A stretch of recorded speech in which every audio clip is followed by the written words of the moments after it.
네, 안녕하세요. 반갑습니다. 이모영 목사입니다. 오늘은 복음 되새김 세 번째 시간인데요. 지난 시간에 CGC 교재 질문이 있어요 라는 책을 통해서 살펴봤고요. 이제 그 다음 책으로 오늘 넘어갑니다. 오늘은 새 생활의 시작이라는 책을 가지고 살펴볼 텐데요. 신앙생활이라는 것은 우리가 예수님을 영접한 다음에 그 다음에 신앙생활을 이제 시작하는 거죠. 내가 하나님의 자녀가 되었고 우리의 신분이 바뀌었으면 이제 새로운 신분으로 살아가는 겁니다. 그래서 사형리를 통해서 예수님을 영접한 사람들이 이제 신앙생활을 시작하는 것을 돕는 교재가 오늘 보는 교재입니다. 먼저 사형리를 통해서 영접한 것을 배경으로 그렇게 기초를 두고 있기 때문에 먼저 사형리 내용을 같이 보도록 하겠습니다. 자, 사형리라는 거는 네 가지 영적인 원리라고 그렇게 설명하고 있는 책이죠. 그래서 네 가지 원리를 간단하게 제공하고 있습니다. 복음이라는 것은 무엇인가? 첫 번째로 복음의 첫 번째 원리가 무엇이냐? 바로 제1원리입니다. 하나님은 당신을 사랑하시며 당신을 위한 놀라운 계획을 가지고 계십니다. 자, 다시 한번 읽어볼까요?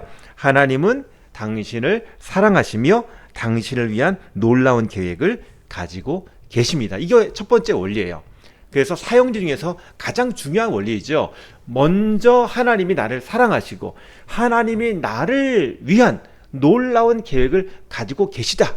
하나님이 먼저 출발점을 정하시고 우리를 초청하고 계시다. 이것이 사형리의 첫 번째 원리입니다.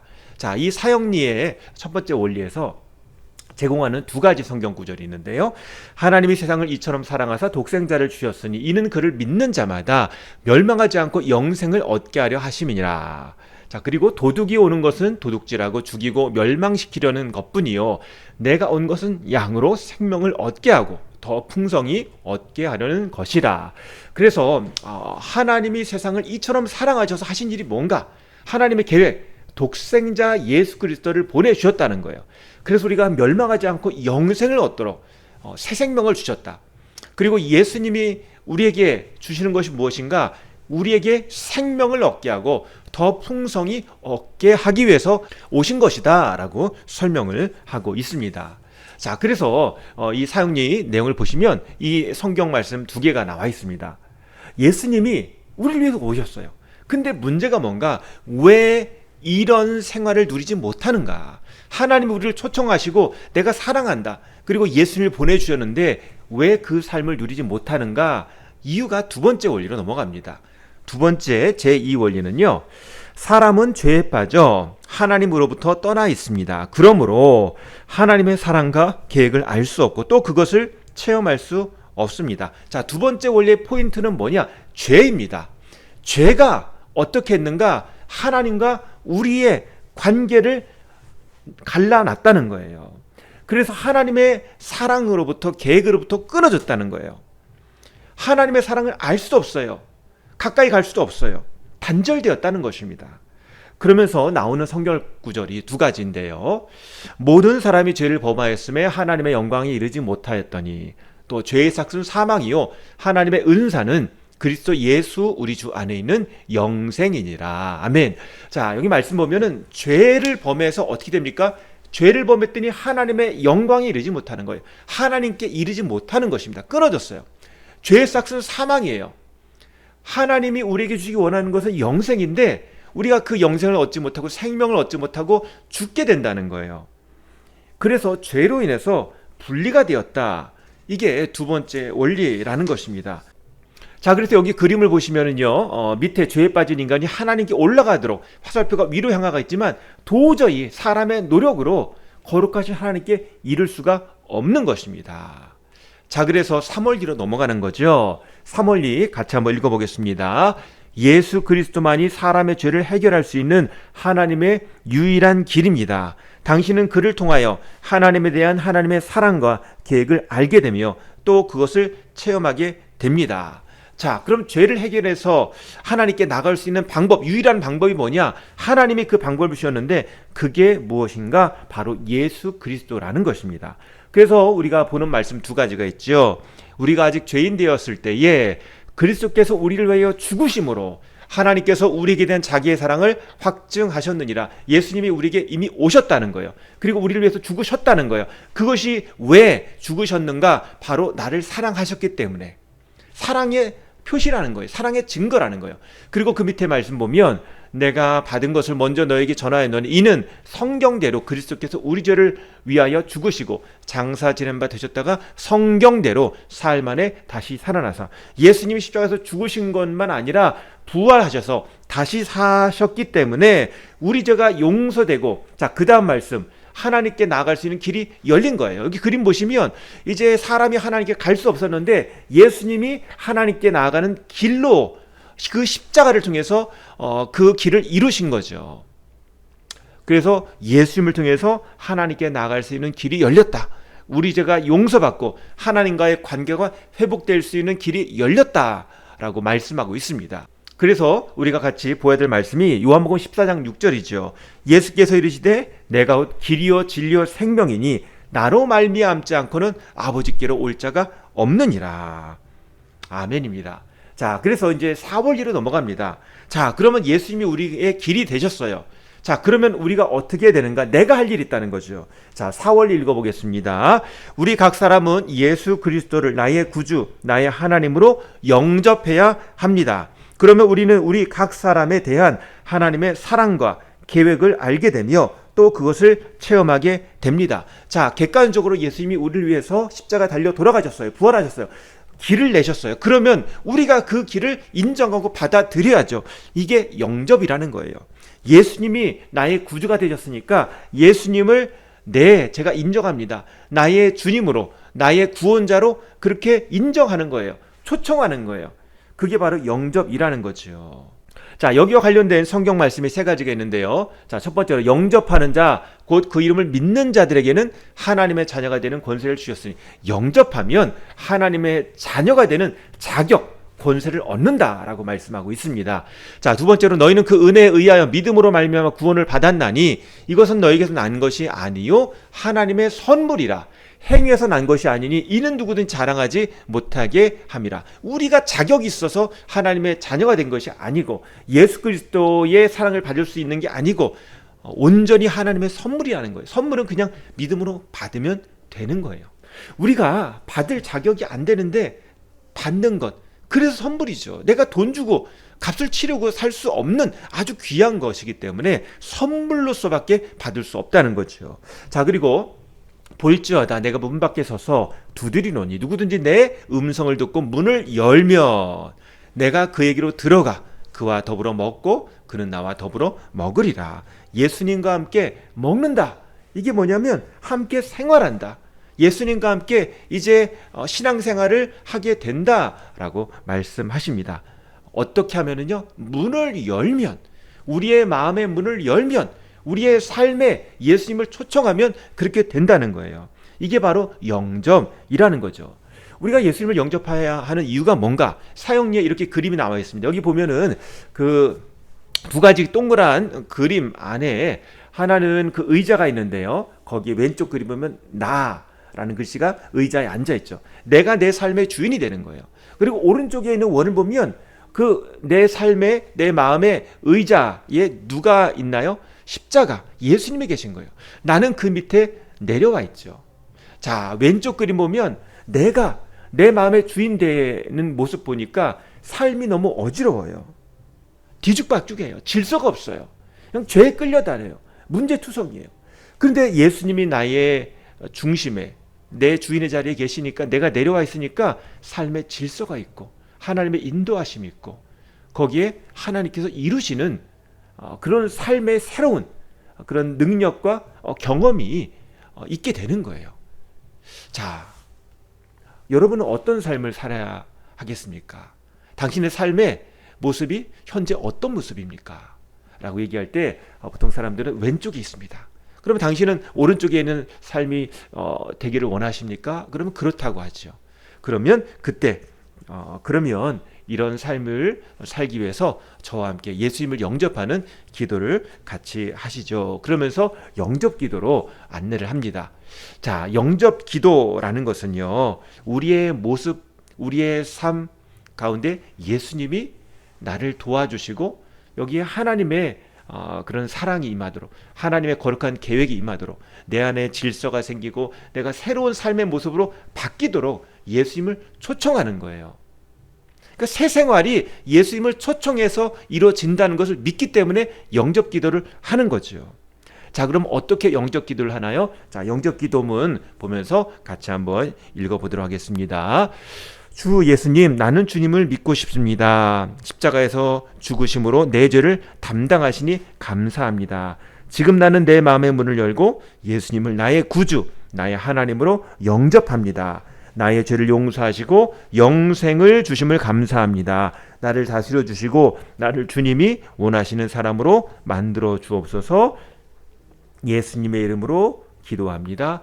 아멘. 자, 이렇게 기도하고자 하는데 이 기도문이 마음에 들면 저와 함께 한번 기도하시겠어요? 그러면서 함께 그 사용리 책자를 보면서 눈으로 읽으면서 목소리로 내면서 스스로 기도하도록 돕는 것이 사용리의 영접 구원입니다. 그래서 사용리 보면서 그냥 이렇게 쭉 읽어주면 돼요. 설명만 간단히 드리고 말을 많이 할 필요 없습니다. 그래서 영접 기도를 이렇게 하고요. 자, 그리고 그 다음에 나오는 걸 보면은 이제 영접 기도한 후의 변화가 무엇인지를 설명하고 있습니다. 그래서 영접 기도했기 때문에 예수님이 우리 안에 오셨음을 그렇게 알려고 또 감사하라고 설명을 하고 있고요. 그리고 나서 이제 설명을 하는 것이 이제 기관차 그림입니다. 여기 그림 보이시죠? 사실이 기관차고요. 그 사실을 끌고 가는 것이 믿음이고 또 감정입니다. 내가 지금 영접 기도를 했는데 내가 갑자기 하나님의 자녀가 되었다. 그런 뭐 특별한 감정이나 뭐 얼굴이 변하거나 옷이 변하거나 그런 건 아니죠. 그런데 믿음으로 우리가 하나님 말씀에 근거하여 기도하면 그대로 되기 때문에 이미 내가 영적인 신분은 하나님의 자녀로 바뀐 거예요. 그러니까 지금 형제님은 이미 지금 기도하셨기 때문에 영적으로 하나님의 자녀가 되셨습니다. 지금 감정적으로는 그것이 느껴지지 않지만 믿음으로 성경 말씀에 의해서 이렇게 하나님의 자녀가 되었습니다. 이제 나중에 신앙생활하면서 감정적으로 이런 게 신앙생활이구나 하는 것을 알게 되실 겁니다. 이렇게 설명을 하고 있는 거죠. 자, 그러면서 우리가 이렇게 예수님을 영접했을 때 하나님의 자녀가 되었죠. 이제 여기 십자가를 통해서 예수님 십자가를 통해서 이제 영원의 생명을 얻고 하나님의 자녀가 되었잖아요. 자, 그러면 여기 보면은 5가지 변화가 설명되고 있습니다. 5가지 변화가 무엇이죠? 여기 사용리에 보면 첫 번째로 예수 그리스도께서 누구 안에? 당신 안에, 내 안에 들어와 계십니다 라고 설명을 하고 있고요. 두 번째, 당신의 모든 죄는 어떻게 했다고요? 사함을 받았습니다. 아멘. 세 번째로, 당신은 하나님의 자녀가 되었습니다. 아멘이고요. 그리고 네 번째, 당신은 영원한 생명을 얻었습니다. 아멘. 자, 그리고 5번째, 하나님께서 예비하신 풍성한 새 삶이 시작되었습니다. 이제 시작되었어요. 이제 새로운 삶을 살아가세요 라고 설명을 하고 있습니다. 자, 그러면서 그럼 어떻게 새로운 삶을 살아갈 것인가? 권면하는 것이 성경을 읽으세요. 기도하세요. 그리고 예수님을 믿게 된 것을 다른 사람에게 전하세요. 이렇게 권면하고 있고요. 그 다음에 권면하는 것이 가까운 교회에 나가세요. 혼자서는 신앙생활을 하는 것이 쉽지는 않습니다. 같이 모였을 때 신앙생활을 더 잘할 수 있습니다. 그러면서 가까운 교회로 나가도록 그렇게 권면하는 것이 이 사형리의 마지막 부분이죠. 자, 그래서 이렇게 사형리를 살펴봤고요. 이제는 새생활의 시작, 그 내용을 같이 보도록 하겠는데, 이 새생활의 시작은 앞에 보셨던 사형리의 내용을 상당히 많이 다시 한번 설명하고 있습니다. 그러니까 지금 사형리를 제가 설명드렸잖아요. 이미 새생활의 시작 많은 부분을 이미 하신 겁니다. 그러니까 지금 그 목표가 뭐냐면, 한번 내가 예수 믿고 영접하고 사형리 책자를 통해서 그렇게 도움을 받은 것으로 끝나는 것이 아니라 이제 그것을 다시 되새기고 이것이 어떤 의미인가를 다시 배우는, 그래서 그렇게 살아가도록 도와주는 역할을 하는 것이 바로 이 책이라는 것을 알 수가 있습니다. 자, 그래서 이 새생활의 시작에는 6가지 과가 있는데요. 그 과의 내용을 보면 그리스도와 함께하는 새생활의 시작, 그리스도와 교제하는, 그죠? 교제하는 생활, 다음에 성령 안에서 사는 생활, 또 그리스도 안에서 성장하는, 또 하나님의 말씀 안에 사는, 또 기도하는, 이렇게 돼 있잖아요. 그래서 오늘은 1, 2, 3까지만 합니다. 그래서 우리가 새로운 생활 뭐냐? 하나님의 자녀가 되면 하는 것이 뭐냐? 첫 번째로 그리스도와 함께하는 거다. 그리고 그리스도와 교제하는 거다. 성령 안에서 하는 것이다. 요 내용이에요. 세 가지 특징이 뭐죠? 관계예요.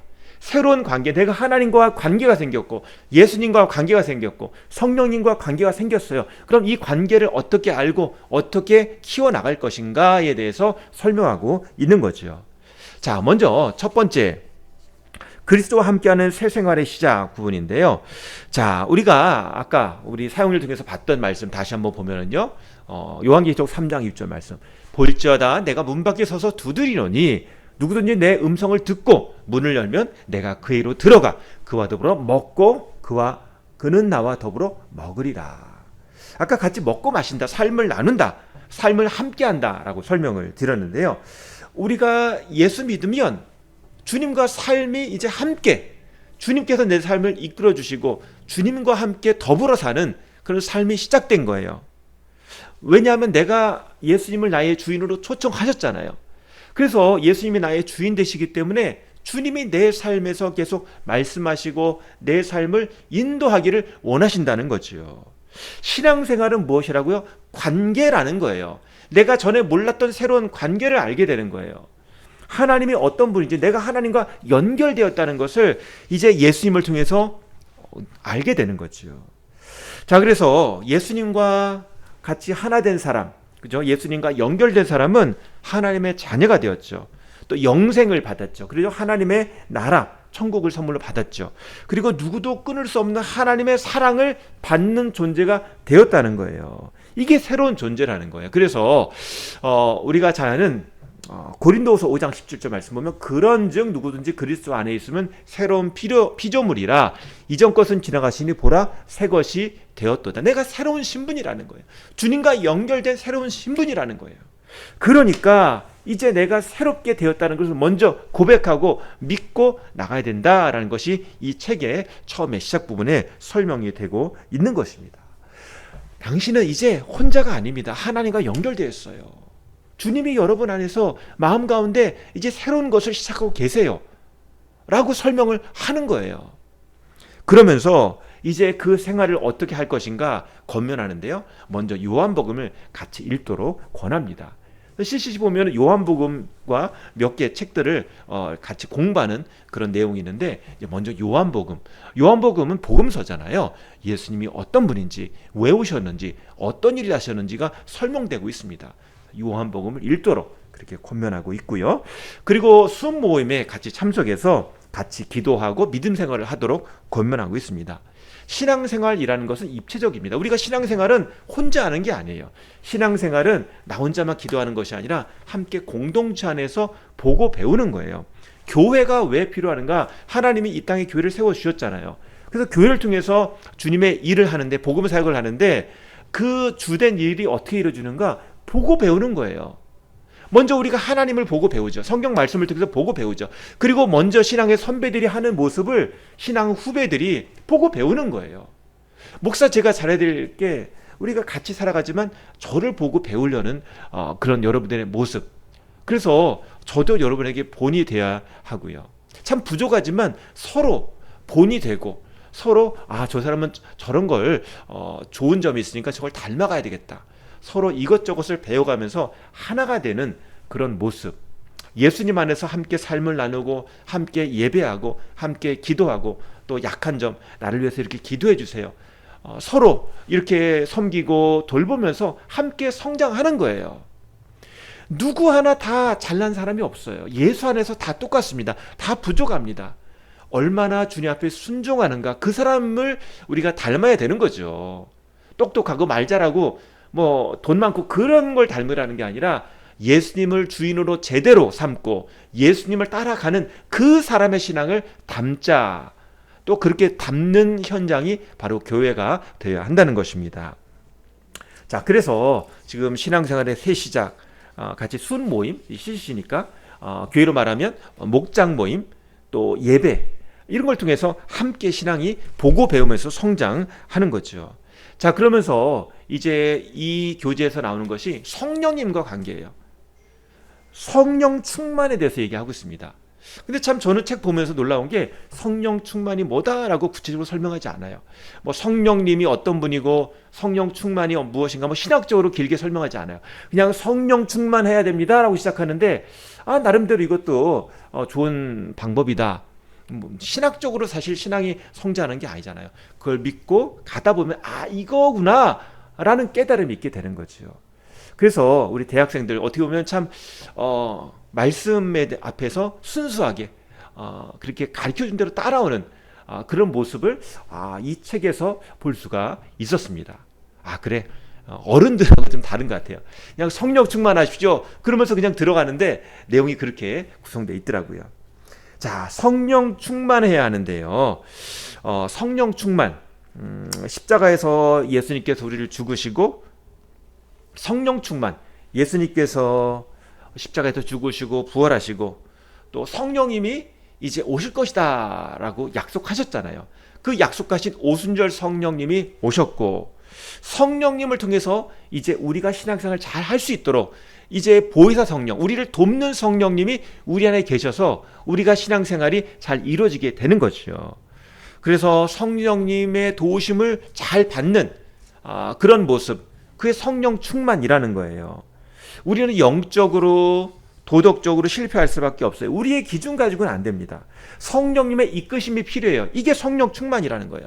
그래서 성령 충만한 사람들은 어떤 사람인가? 자기의 죄를 고백하는 사람이고 자기가 아니라 예수 그리스도를 의지하는 사람이고 또 성령 충만을 위해서 기도하는 사람이에요.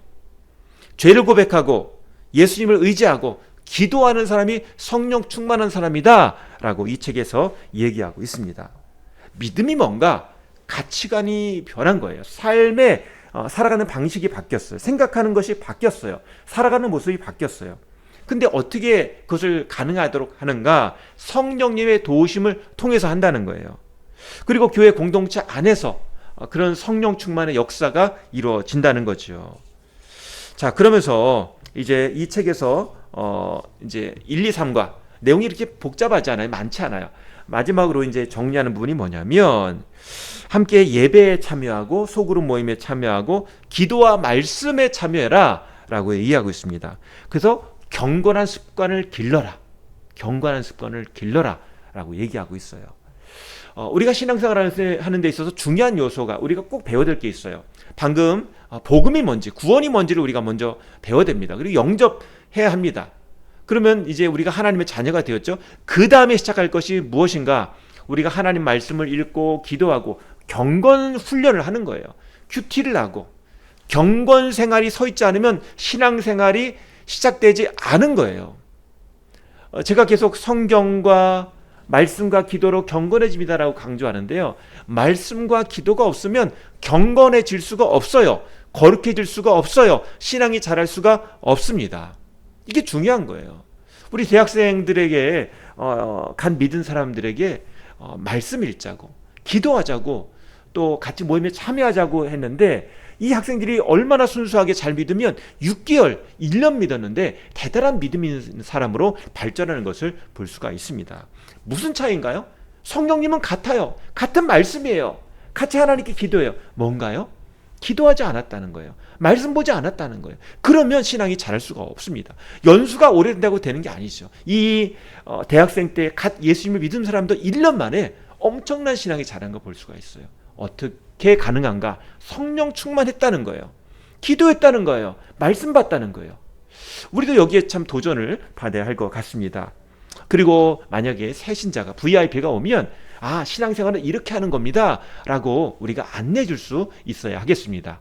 그래서 지난 시간에 배웠던 질문이 있어요 라는 책자, 또 오늘 같이 살펴봤던 사형리, 그리고 새 생활의 시작, 이 내용들은 우리가 이런 거구나 라는 것을 알고 다른 사람에게 설명해 줄 수 있는 그런 복음의 시초를, 복음의 기반을 잘 다질 수 있도록 같이 노력해 하겠습니다. 자, 저와 함께 같이 기도하시겠습니다. 하나님 아버지 감사합니다. 복음이 우리에게 삶의 능력인 줄 믿습니다. 예수 그리스도 이름을 통해서 우리의 삶이 완전히 바뀌게 되고 그런 새로운 삶을 우리에게 선물로 주신 하나님을 알고 하나님의 사랑과 놀라운 계획 가운데 자라나도록 이끄시는 그 능력이 바로 복음 안에 있기 때문입니다. 오늘 사형리를 배웠고 또 새 생활의 시작이라는 책을 통해서 어떻게 우리가 성령 충만할지, 어떻게 우리의 신앙생활을 말씀과 기도로 또 모임에 참여해서 예배를 통해서 잘 성장시킬 것인지에 대해서 다시 한번 생각하고 도전받는 시간을 가졌습니다. 주님, 우리가 성령 충만하게 하시고 주님을 더 알게 하시고 경건한 사람, 거룩한 믿음의 사람 될 수 있도록 인도하여 주시고 말씀과 기도로 더 나아갈 수 있도록 은혜 내려 주시옵소서. 예수님의 이름으로 기도합니다. 아멘. 네, 감사합니다. 다음 시간에 또 뵙겠습니다.